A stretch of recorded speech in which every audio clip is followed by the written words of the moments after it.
नमस्कार साथियों, मैं पूनम चंद। हमारे यूट्यूब चैनल पर आप सभी का स्वागत है। हम हिंदी व्याकरण से संबंधित कुछ टॉपिक के बारे में विश्लेषण करेंगे। और वैसे देखा जाए तो हिंदी में बहुत सारे टॉपिक है जिस पर डिफिकल्ट पर्सन भी आते हैं, लेकिन आज मैं एक टॉपिक लेकर आया हूँ। उस टॉपिक में 12th क्लास के स्टूडेंट से वो भी इनका फ़ायदा ले सकते हैं, 10th क्लास के स्टूडेंट्स है वो भी फ़ायदा ले सकते हैं। इसके अलावा बहुत सारी वैकेंसियाँ उसमें भी काम आएगा। तो टॉपिक के बारे में चर्चा करता हूँ। टॉपिक का नाम है अलंकार। बहुत ही सुंदर एवं समझने वाली चीज़ है अलंकार। एक विद्वान था, उस विद्वान ने इसकी परिभाषा दी थी, अलम क्रियते इति अलंकार कथ्यते। क्या कहा था? अलम क्रियते इति अलंकार कथ्यते, यानी अलम का अर्थ होता है शोभा बढ़ाना। जैसे एक पुरुष होता है, नारी के बारे में चर्चा करता हूँ, नारी होता है, वैसे सामान्य जब उनको आभूषण नहीं पहन रहेगा तो वो सुंदर नहीं रहती। अगर वो ही नारी के विभिन्न प्रकार के अगर आभूषण पहना दिया जाए तो उनकी क्या बढ़ जाती है? शरीर की सुंदरता बढ़ जाएगी। और क्या हो जाएगा? सीधी सी बात है, शरीर की सुंदरता। वैसे ही एक काव्य लिख दिया किसी कवि ने, अब उस कवि ने काव्य तो लिख दिया, लेकिन उस काव्य की क्या नहीं है? सुंदरता नहीं है। तो काव्य की सुंदरता बढ़ाने वाले तत्वों को अलंकार कहेंगे। बस सीधी सी बात है। वैसे संस्कृत की परिभाषा है, क्या परिभाषा है? अलम क्रियते इति अलंकार कथ्यते, इति अलंकार कथ्यते। ठीक है। अब ये तो सर संस्कृत की परिभाषा हो गई, तो हिंदी की परिभाषा भी जाननी जरूरी है ना। तो हिंदी में क्या है कि बहुत सारे विद्वानों ने अलग अलग परिभाषाएं दी है, बट एक दो परिभाषा मैं आपको याद करने के लिए सीधी शॉर्ट एंड स्वीट परिभाषा बताता हूँ। क्या परिभाषा है? कि जो काव्य की शोभा बढ़ाते हैं, क्या करते हैं? शोभा बढ़ाते हैं, उसे अलंकार कहते हैं। बस काव्य की शोभा बढ़ाते हैं। जैसे मान लीजिए अभी मैंने बात की है, मनुष्य होता है, नारी होती है, उसके शरीर पर अगर गहने पहना, आभूषण पहना दिए जाते हैं तो शरीर की शोभा बढ़ जाती है। उसी प्रकार काव्य में अगर अलंकार का प्रयोग कर दिया जाए तो काव्य की सुंदरता बढ़ जाएगी। वैसे अब ये तो हो गई परिभाषा। अब चर्चा करते हैं कि सर अलंकार कितने प्रकार के होते हैं। अलंकार देखो, वैसे देखा जाए तो अलंकार के 3 भेद है। कितने? 3 भेद हो जाएंगे। 3 भेद हो जाएंगे। कौन कौन से, उनके बारे में चर्चा कर लेता हूँ। एक का नाम है शब्दालंकार, ठीक है। दूसरे का नाम क्या हो जाएगा? अर्थालंकार। और तीसरे का नाम क्या हो जाएगा? उभयालंकार। बस भेद कितने? 3 भेद। जो भी इस वीडियो को देखेंगे, विशेष तौर 12th का ये टॉपिक है।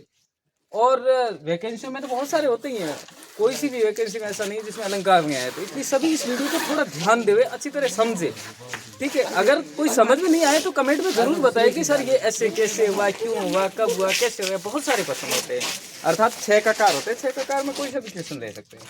अब देख लेते हैं शब्दालंकार कैसा होता है, अर्थालंकार कैसा होता है, उभय अलंकार क्या परिभाषा है। सर इसकी परिभाषा के बारे में चर्चा करेंगे, बट उससे पहले थोड़ी सी मैं इनके बारे में बता देता हूँ कि शब्द अलंकार सीधी सी बात है। ऐसी पंक्ति हो, कैसी पंक्ति हो, तो शब्द के माध्यम से काव्य की शोभा बढ़ाए। किसके माध्यम से? शब्द के माध्यम से। शब्द के माध्यम से जो काव्य की शोभा बढ़ाए वो शब्द अलंकार है। सीधी सी बात है। तो सर अर्थालंकार की क्या परिभाषा है? बस शब्द की जगह क्या ले लिया? अर्थ के माध्यम से। अर्थ के माध्यम से काव्य की शोभा बढ़ाए वो अर्थ अलंकार होता है। शब्द के माध्यम से काव्य की शोभा बढ़ाए वो शब्द अलंकार होता है। तो ये उभय क्या आ गया बीच में? उभय का मतलब, उभय मूल रूप से संस्कृत का शब्द है। किसका शब्द है? संस्कृत का शब्द है। और संस्कृत में उभय का अर्थ होता है दोनों। उभय का अर्थ क्या होता है? दोनों। अर्थात शब्द और अर्थ दोनों के माध्यम से काव्य की शोभा बढ़ाए तो वो हो जाएगा, दोनों के माध्यम से काव्य की शोभा बढ़ाए तो वो हो जाएगा उभयालंकार। ये हो गए 3 चीजें किसके बारे में?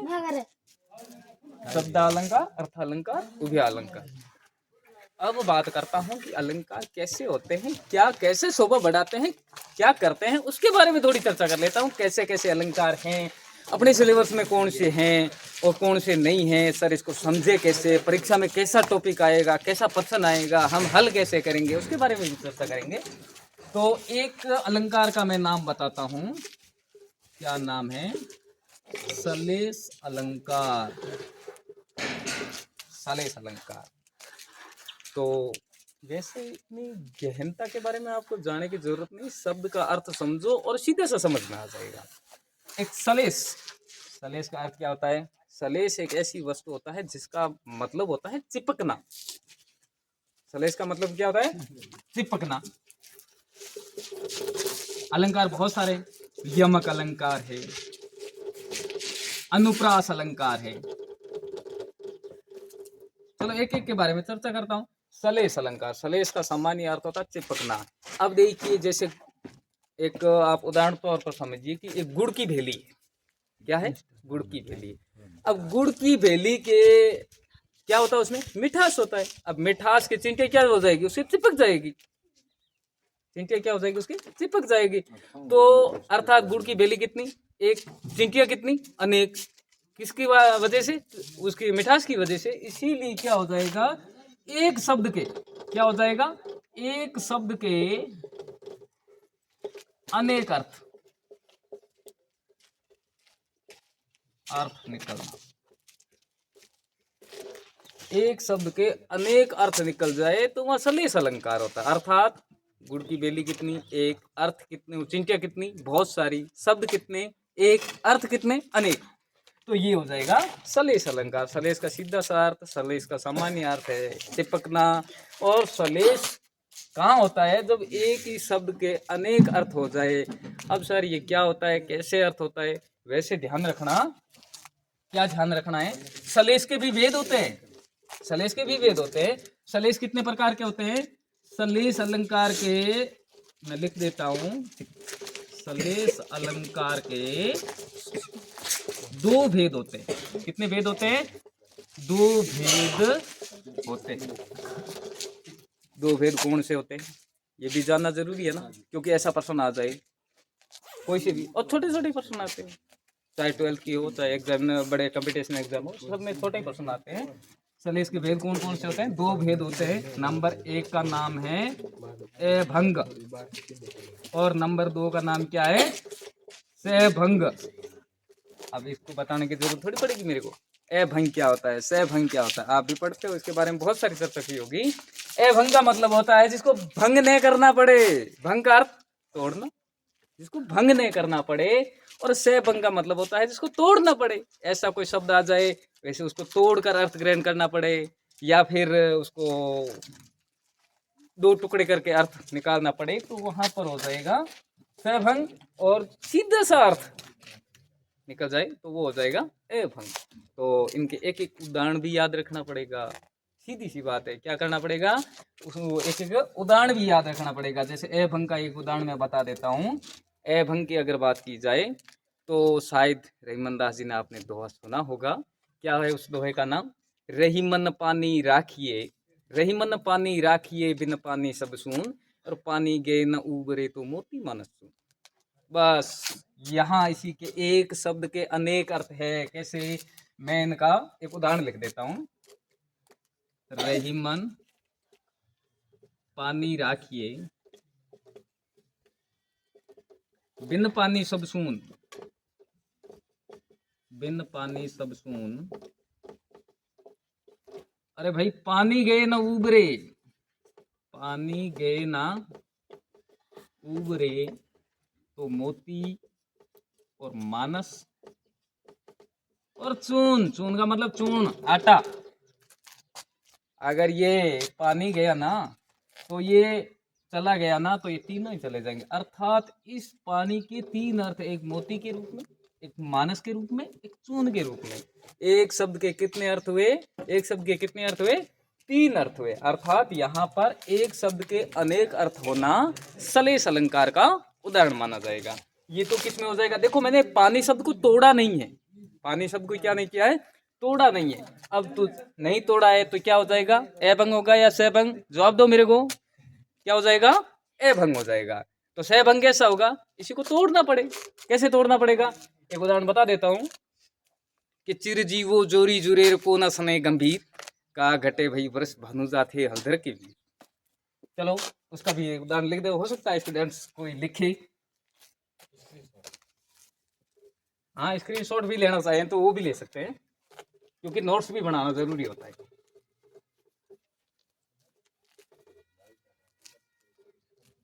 ये तो किस में हो जाएगा अपने? अभंग का हो जाएगा। सहभंग का उदाहरण लिख देता हूं। सहभंग, सहभंग का क्या हो जाएगा? अरे भाई, चीर जीवो जोरी जुरे, चीर जीवो जोरी जुरे, अरे को न सने गंभीर, को न सने गंभीर, का घटे वृष भानुजा, वृष भानुजा थे हलधर के वीर, हलधर के वीर। अब देखिए सर, एक शब्द के अनेक अर्थ कैसे होते हैं? तो यहाँ प्रत्येक शब्द, दो शब्द ऐसे होते हैं, एक इनकी बात करता हूं और हलधर के वीर, इन दोनों एक अर्थ क्या हुआ सर? इसका अर्थ भी बताओ, भावार्थ क्या होता है, कैसे हुआ? चिर जीवो, चिर का मतलब होता है लंबी समय तक, जीवो यानी जीवित रहो, जोड़ी क्या रहे? जीवित, जोड़ी जुड़ती रहे, किसकी? कौन सने गंभीर, क्यों ने इसका सने कम पड़े, क्यों? का घटे वर्ष भानुजा, वर्ष भानुजा शब्द कैसे बना? देखिए, वर्षभ भानु, वर्ष भानु प्लस जा से बना है। वर्ष भानु कौन था? भगवान कृष्ण की पत्नी राधा थी ना, राधा के पिता का नाम वर्ष भानु था, और जा का मतलब होता है बेटी, अर्थात या इसका अर्थ क्या हो जाएगा? राधा। और इधर कौन थे? हलधर कौन था? हलधर था बलराम जी, और हलधर के वीर अर्थात भाई कौन थे? भगवान श्री कृष्ण थे। अर्थात इसको क्या करना पड़ा मेरे को? शब्द को तोड़ना पड़ा, शब्द को क्या करना पड़ा? तोड़ना पड़ा। तो क्या हो गया इसमें? सहभंग सलेस अलंकार। ठीक है, दूसरा अर्थ एक ही हुआ सर इसका अर्थ। दूसरा अर्थ ऐसे हो जाएगा, चिर जीवो जो जोरी जुरेर को न सुने गंभीर, इसका मतलब जोड़ी है वो सलामत रहे। का घटे वर्ष भानुजा, इसी वर्ष भानुजा का दूसरा अर्थ है वर्षभ, वर्षभ प्लस अनुज, अनुजा। वर्षभ का अर्थ होता है बैल, और बैल अनुजा, अनुजा यानी बैल की छोटी बहन, अर्थात क्या हो जाएगा इस दूसरा अर्थ? गाय। और हलधर यानी इसका भी अर्थ होता है बैल। इस दोनों की जोड़ी वो सलामत रहे।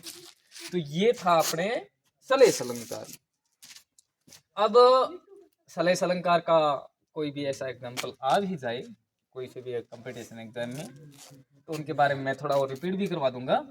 अब दूसरे अलंकार की बात करता हूं।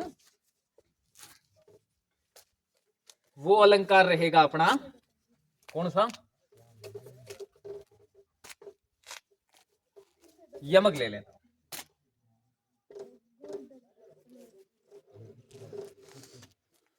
यमक, और यमक के भी कितने भेद होते हैं? यमक के भेद होते हैं दो। सर, यमक अलंकार की परिभाषा क्या है, कैसे पहचान पाएंगे? जब एक ही शब्द की बार बार आवृत्ति होती है। क्या? एक ही शब्द की बार बार आवृत्ति हो, एक ही शब्द की बार बार आवृत्ति हो, तथा प्रत्येक बार भिन्न भिन्न अर्थ हो, तो वहां पर यमक अलंकार होता है। एक ही शब्द की बार बार आवृत्ति हो, एक शब्द होता है बार बार आवृत्ति आ जाए, लेकिन प्रत्येक बार उसका अर्थ अलग अलग हो। ये ध्यान रखना, एक ही शब्द की आवृत्ति हो लेकिन प्रत्येक बार अर्थ एक ही निकलना, अनुप्रास नहीं, वहां पर होगा पुनरुक्ति प्रकाश। बट एक ही शब्द की आवृत्ति बार बार होती है, प्रत्येक बार उनका अर्थ अलग अलग होता है, तो फिर अलंकार क्या हो जाएगा? उसमें कौन सा होगा? यमक। इसके भी दो भेद है, कौन कौन से? अभंग और नंबर 2 सभंग। तो अभंग कौन सा होता है और सभंग कौन सा होता है? अभंग यानी जिसको तोड़ना नहीं पड़े, और सभंग अर्थात जिसको तोड़ना पड़े। और दोनों की एक एक उदाहरण भी याद रखें। उदाहरण क्या है इसके? अभंग के बारे में उदाहरण की बात की जाए जो हो जाएगा अपने कनक कनक ते, कनक कनक ते सो गुनी मादकता अधिकाय। कनक कनक ते सो गुनी मादकता अधिकाय, जो जग खाए बोराय सो पाए बोराय। मतलब क्या हुआ? कनक कनक एक ही शब्द की दो बार आवृत्ति हुई है, सेम शब्द है, कोई भी फर्क नहीं है। एक ही शब्द की बार बार आवृत्ति, कोई भी फर्क नहीं है, लेकिन दोनों के अर्थ अलग अलग है कि कनक कनक ते सो गुनी मादकता अधिकाय, जो जग खाए बोराय सो पाए बोराय। अर्थात पहले कनक का अर्थ क्या हो जाएगा? क्या हो जाएगा? धतूरा पहले, और दूसरे का क्या हो जाएगा? सोना। सोना अर्थात स्वर्ण। अब देखिए कनक कनक ते सोगुनी, कनक कनक अर्थात धतूरा और सोना की जो 100 गुणा मादकता होती है। इसमें मादकता अर्थात इसके दोनों के अंदर 100 गुणा मादकता होती है। कैसे? जो जग खाए बोराय, धतूरा जो जग में खा लेता है वो पगला जाता है, और सोना जिसे पा लेता है वो बोराय जाता है अर्थात पगला जाता है। अर्थात एक ही शब्द की दो बार आवृत्ति है, दोनों बार अर्थ भिन्न भिन्न होना कौन सा अलंकार हो जाएगा? कौन सा अलंकार हो जाएगा? अलंकार हो जाएगा अपना यमक। और कौन सा यमक में भी कौन सा? अभंग। अब बात करता हूं किसके बारे में? सभंग। और सभंग के उदाहरण में वही, यानी एक ही शब्द की बार बार आवृत्ति होती है, लेकिन प्रत्येक बार अर्थ अलग अलग होता है, और शब्द को तोड़ मरोड़ कर अर्थ ग्रहण करना पड़े। एक उदाहरण बता देता हूं कि माला फेरत जुग भया, माला फेरत जुग भैया, और फिरा न मन का फेर, फिरा न मन का फेर, कर का मन का डारी दे, कर का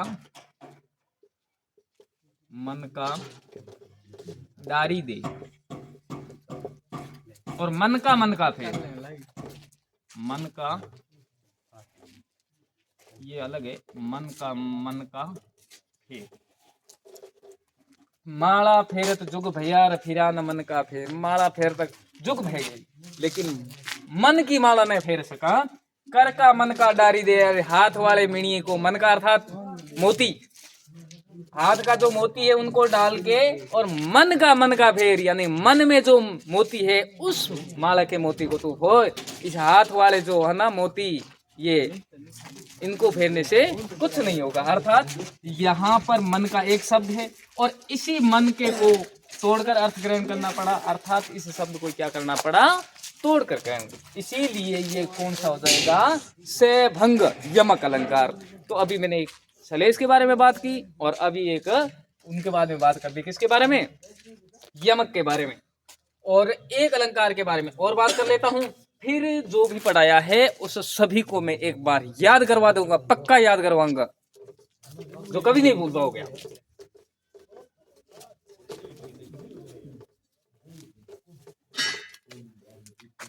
नंबर 3 की बात करता हूं, कौन से अलंकार की?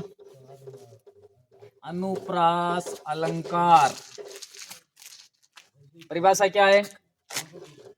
एक ही वर्ण की बार बार आवृत्ति हो तो अनुप्रास अलंकार, अनुप्रास अलंकार होता है। अब देखो, एक अभी मैंने यमक में बात की थी, एक ही शब्द की बार बार आवृत्ति, अब एक ही वर्ण की आवृत्ति। शब्द और वर्ण में फर्क क्या है?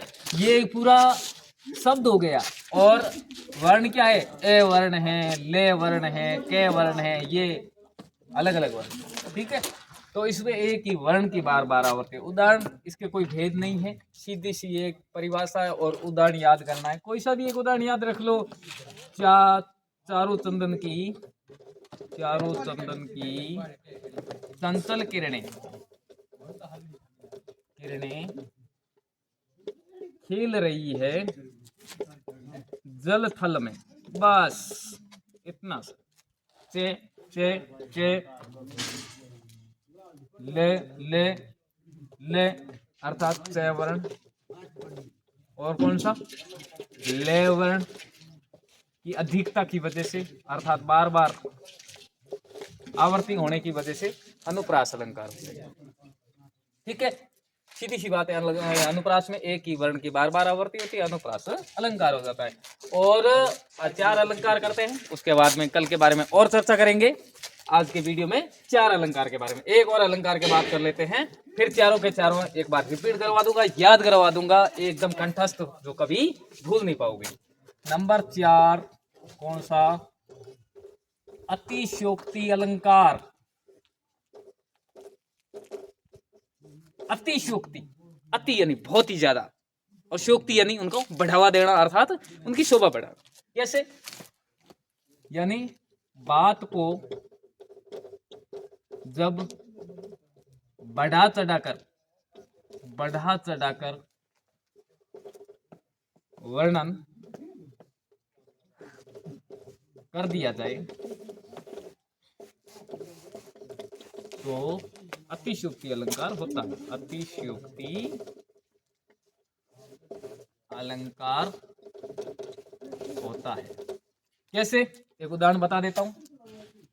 अरे भाई कि हनुमत के पूंछ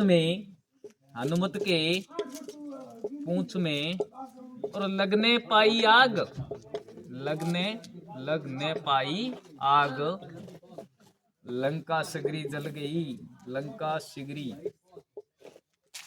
जल गई, गए निशाचर भाग। वाह भाई वाह, तुलसीदास जी क्या कर दिया आप। तुलसीदास जी क्या कहते हैं? हनुमत के पूंछ में लगने पाई आग, हनुमान जी महाराज रे पूंछ में आग लगी कुछ। हनुमत के पूंछ में लगने पाई आग, आग लगी नहीं, और क्या हुआ? लंका शिगरी जल गई।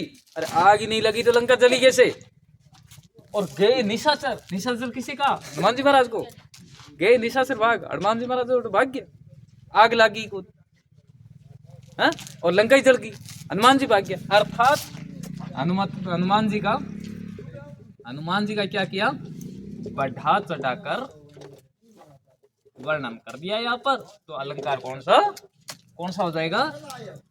अतिशयोक्ति अलंकार। ठीक है, तो 4 अलंकार पढ़ाए हैं।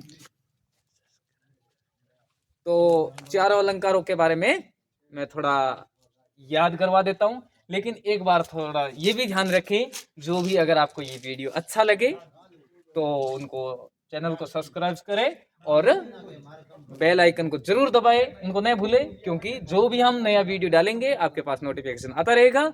और साथ साथ में हम शुरू किया है तो इनको संपूर्ण भी करवाएंगे आपको, पूर्ण सिलेबस के साथ। ठीक है, तो चारों अलंकारों के बारे में शुरुआत से दोबारा याद करवा देता हूँ। सबसे पहले तो अलंकार की परिभाषा क्या होगी? अलम क्रियते इति अलंकार कथ्यते, अर्थात काव्य की जो शोभा बढ़ाते हैं उसे अलंकार कहते हैं। अलंकार के भेद कितने हैं? अलंकार के भेद 3 हैं। शब्दालंकार, अर्थालंकार, उभयालंकार। शब्द के माध्यम से काव्य की शोभा बढ़ाए वो शब्दालंकार होगा, अर्थ के माध्यम से शोभा बढ़ाए वो अर्थालंकार होगा, और शब्द और अर्थ दोनों के माध्यम से काव्य की जब शोभा बढ़ाए तो फिर कौन सा अलंकार होगा? कौन सा होगा? उभयालंकार। ठीक है, अभी मैंने 4 अलंकारों के बारे में चर्चा की थी। एक का नाम अनुप्रास अलंकार, दूसरे का यमक, तीसरे श्लेष, 4 नंबर अतिशयोक्ति। चारों को एक बार और याद करवा देता हूं। अनुप्रास अलंकार कहां पर होता है भाई? जहां पर एक ही वर्ण की बार बार आवर्ती होती है तो फिर क्या होता है? एक ही वर्ण की बार बार आवर्ती होती है तो फिर अनुप्रास अलंकार होता है। कैसे? कि चारों चंदन की चंचल किरणें खेल रही है भाई जल थल में, च वर्ण और ले वर्ण के बार बार अधिकता होने की वजह से अनुप्रास अलंकार हो गया। बात सीधी सी बात है, कोई याद रखने की रटने की जरूरत नहीं है, समझ लो चीज को। जो चीज समझ में आ गई उनको कभी नहीं भूल पाओगे। बस यमक अलंकार, जब एक ही शब्द की बार बार आवृत्ति, यहाँ पर एक ही वर्ण की बार बार आवृत्ति, अब क्या हो जाएगी एक ही शब्द की बार बार आवृत्ति होती है और प्रत्येक बार अर्थ भिन्न भिन्न होता है। देखिए प्रत्येक बार अर्थ अलग भिन्न भिन्न नहीं होता है तो पुनरुक्ति प्रकाश अलंकार होगा, लेकिन अर्थ भिन्न भिन्न होता है तो फिर यमक अलंकार होगा। यमक के भी दो भेद है। एवं का उदाहरण मैंने बताया था, कनक कनकते सोगुनीर मादकता अधिकाय, जो जग खाए बोराय सो पाए बोराय। बहुत सारे उदाहरण है, बहुत सारे। इसके अलावा आप जो अच्छा लगे वो याद कर लेना बस।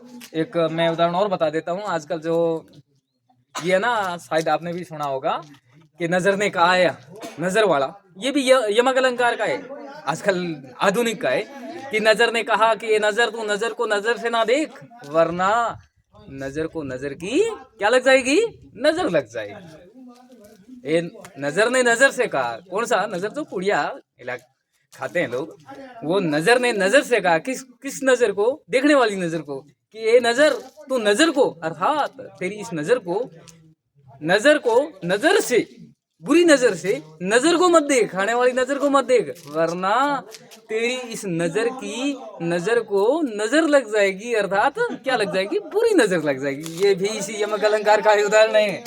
ठीक है, और फिर बात करता हूँ किसके बारे में, वो एभंग हो गया, सैभंग हो जाएगा।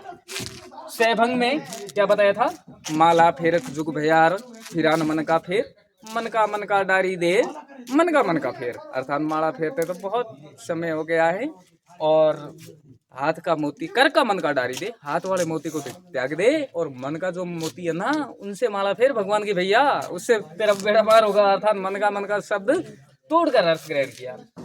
ठीक है, फिर कौन सा करवाया था, सलेश अलंकार। सलेश अलंकार, सलेश का सामान्य अर्थ होता है चिपकना। जब एक ही शब्द के अनेक अर्थ चिपक जाते हैं तो वो सलेश अलंकार होता है। सलेश अलंकार के दो भेद होते हैं। दो भेद कौन कौन से होते हैं, एभंग और सैभंग अलंकार। एभंग में क्या हो जाएगा, जब उनको तोड़ना नहीं पड़े। उदाहरण क्या बताया था मैंने, क्या बताया था, वो रही मन पानी राखी बिन पानी सब सून, पानी के न उबरे मोती मानस चून। एक पानी के तीन अर्थ हो गए, मोती, मानस और चून वाले। और सैभंग में क्या हो जाएगा, फिर जीवो जोरी जुरेर को नसने गंभीर, का घटे वर्ष भानु जा थे हलदर के वीर। ठीक है, एक का अर्थ वर्ष भानु का अर्थ हो जाएगा वर्ष भानु की बेटी अर्थात राधा। दूसरा अर्थ हो गया वर्षभ प्लस अनुज अर्थात वर्षभ की छोटी बहन। ठीक है, और एक बताया था अतिशयोक्ति अलंकार, अर्थात जब वर्णन बढ़ा चढ़ा कर दिया जाए कि हनुमत के पूंछ में लगने पाई आग, और अलंका से गिरी जल गिर गए निशाचर भाग। अब भाई हनुमान जी महाराज तो भाग गए हैं अपनों को। एक टॉपिक के बारे में, अलंकार के बारे में चर्चा की, 4 अलंकार पढ़े, कल और पढ़ेंगे। ठीक है, अगर ये आपको YouTube का जो हमारा वीडियो है अच्छा लगे तो इसको लाइक करना न भूले, चैनल को सब्सक्राइब करें, बेल आइकन को मत भूले, क्योंकि जो भी हम नया नोटिफिकेशन जारी करेंगे आपके पास समय समय पर नोटिफिकेशन आता रहेगा कि हाँ हमने एक वीडियो जारी कर दिया है, तुरंत ही देख लेवे। धन्यवाद।